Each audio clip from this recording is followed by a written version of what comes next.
Everyone, আসসালামু আলাইকুম। গত ক্লাসের আলোকে আমি আরও একটি প্রশ্নের সমাধান করে দিচ্ছি স্থানাঙ্ক বাদিক নির্ণয়ের ক্ষেত্রে, অথবা সরাসরি দূরত্ব আমরা কীভাবে বের করব।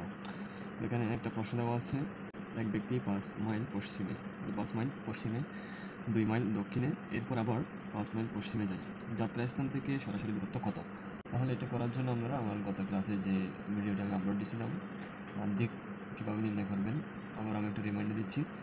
যেখানে চিত্রটা দেওয়া আছে, আপনার মুখ যেদিকে থাকবে সেদিকে অলওয়েজ উত্তর হবে, তার বিপরীত দিকে দক্ষিণ, হাতের বাম পাশে হবে পশ্চিম এবং তার বিপরীত পাশে পূর্ব। তাহলে এখানে দেখুন, একজন ব্যক্তি 5 মাইল পশ্চিমে, মনে করেন আমার যাত্রাস্থান হচ্ছে এখান থেকে শুরু, এখান থেকে 5 মাইল হচ্ছে পশ্চিমে, তার মানে আমরা জানি যে পশ্চিম হচ্ছে হাতের বাম পাশে। তাহলে এখান থেকে 5 মাইল হচ্ছে কত 5। তারপরে 2 মাইল দক্ষিণে, দক্ষিণ মানে হচ্ছে আমার নিচের দিকে আসবে, উত্তর হচ্ছে উপরের দিকে। তাহলে এদিকে যদি দক্ষিণ হয়, এই যে এখানে 2 মাইল। তো তারপরে বলছে এরপর আবার 5 মাইল পশ্চিমে যাবে, তার মানে পশ্চিম মানে আমার হাতের বাম পাশে, তাহলে এই পাশে আবার আসবে কত 5 মাইল, তাহলে এটা হচ্ছে কত 5। আমাকে বলছে যাত্রাস্থান থেকে সরাসরি দূরত্ব কত।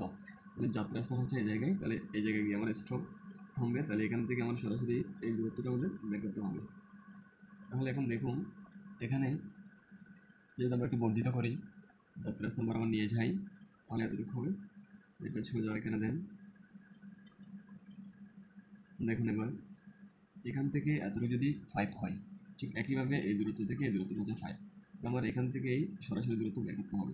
সমান্তরাল বাহুগুলো আছে, এটার বিপরীত বাহুগুলো সমান হবে। এটা যদি 5 হয়, তার নিচে কত হবে 5। তাহলে আমরা ভূমি পাচ্ছি, টোটাল ভূমি পাচ্ছি কত 10। ওকে, তারপর এদিকে এই যাত্রাস্থান থেকে 5 মাইল যাওয়ার পরে 2 মাইল নিচে নামছে, তার মানে এই যে সরাসরি এই দূরত্বটা কত পাচ্ছি আমরা 2, তার মানে এটা 2 মানে তার বিপরীত বাহুটা কত হবে 2 হবে।